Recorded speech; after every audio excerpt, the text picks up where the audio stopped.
Ryan Sabey is economics editor over there at The Sun. Ryan, nice to have you on as ever. It did feel to me, is it too cynical? I was looking at this and thinking this looks more like a how to save the Prime Minister's skin budget than anything. Because if that pesky leadership challenge does come hurtling around the corner, and the smart money says at some point it will, he will at least be armoured up to battle with the left and say, look, you know, all the things you wanted, I've done. Mansion tax, ticked. Two-child benefit cap, ticked. We've addressed it all. Vote for me. Is that too cynical? I think you're absolutely right, Ian. And I think one thing that stood out yesterday, I was actually sat there in the House of Commons chamber, was the absolutely ferocious noise from those Labour MPs every single time that one of those policies was announced. You say mansion tax, big roar, two-child benefit cap lifted. There was the big roar. And I think part of that was basically to shore up the position of both the Chancellor and the Prime Minister. Now, there's been a lot of noise over the past few weeks about their position, particularly the Prime Minister. We had all the briefing about Wes Streeting and whether he would fight a challenge. And I just think, as you say, it's there to show that they are on the side of the constituency that matters the most to them at the moment, and that is the Labour MPs. I think there were two audiences they wanted to try and keep on side yesterday, Labour MPs and the money markets, and it seems like both of them are on side. And when it comes to the MPs, I think Keir Starmer and Rachel Reeves have bought themselves 6 months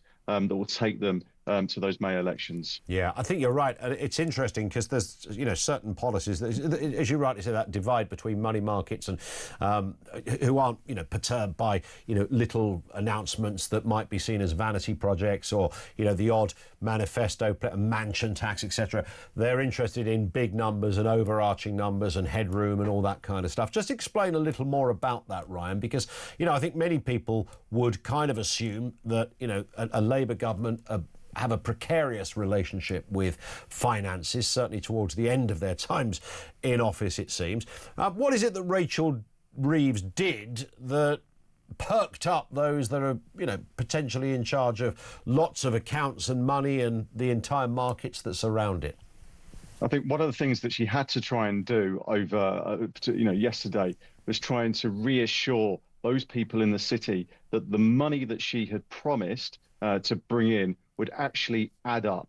And if all that money's add up and all the city traders think, yeah, I agree, it looks like the money is guaranteed, they will be happy. And you won't see government borrowing costs rise. And I think that's really, really important, because I think that almost is one of her sort of saving graces for remaining in her job. If she doesn't, appeal to the money markets, she could be out of a job pretty quickly. Remember when we saw an adverse reaction when we had those tears in the House of Commons a few months ago. So that's why it was really, really important. Now, I would say, now it doesn't matter if there are lots of different bits of tax here and there, there's talk of 43 tax rises, as long as that money's coming in, so they don't mind. So if it's an income tax hike on the basic rate, higher additional rates, they don't care about that. As long as that money can be guaranteed, they are satisfied, and you won't see a nasty reaction. Yeah. In terms of the number crunchers, because you know what budgets are like, Ryan, you've sat through many of them. It's always 24, 48 hours later when people start to really look at the detail. Many tax rises in there. Overarchingly, is this let's be honest, we saw quite a lot of the budget in 2 or 3 weeks leading up to it, and then about an hour before we saw all of the budget because the OBR accidentally pressed the send button on their website or whatever the heck happened. Is this it's a typical Labour budget. The Sun splashing on that very point this morning, picking up on the issue of benefits and all the rest of it.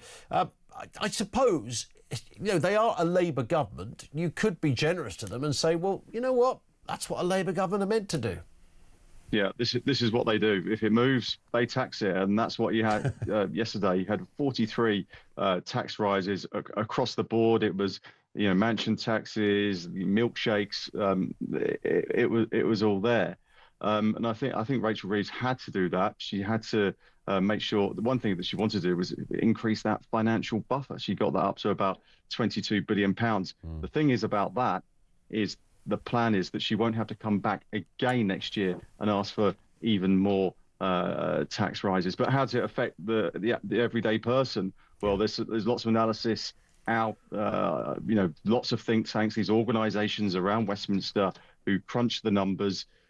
Typical worker earns £35,000. If by freezing those tax thresholds, they could be £1,400 worse off. The Joseph Rowntree Foundation say the average household will be £850 worse off over the course of this Parliament. So it's all very well and good pointing to people in big houses paying £7,500 for one-off taxes, but actually, if you look at those thresholds and how they're frozen, everyone will be affected by that. And Rachel Reeves, she said a few weeks ago that those with the broadest shoulders will have to pay. Well, actually, it seems like everyone will have to do their bit. Everyone is going to do their bit. Yeah, we're all in it together, as a previous administration once said. Ryan, great to have you on with us. Thank you, Ryan Sabey, economics editor over there at The Sun. Thank you to him. I don't know whether you've crunched it up yourself and worked out whether you're better off, worse off. I don't think there's many in the better category on this one. To me, it was the philosophical nature of this, wasn't it? That here was a chancellor who, on the last budget, or in between the last budget and this, was trying to get through cuts to the increase in welfare. Still not getting to the fundamental nuts and bolts of the issue of welfare. The unsustainable, soon-to-be imploding Department for Welfare budget.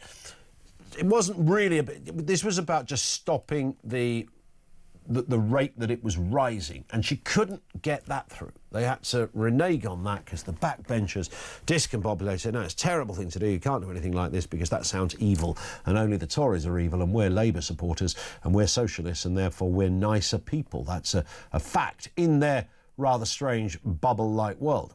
So that's kind of what happened there. And then, lo and behold, she goes and slams another 15 billion on top of that budget. That can't carry on. Fact.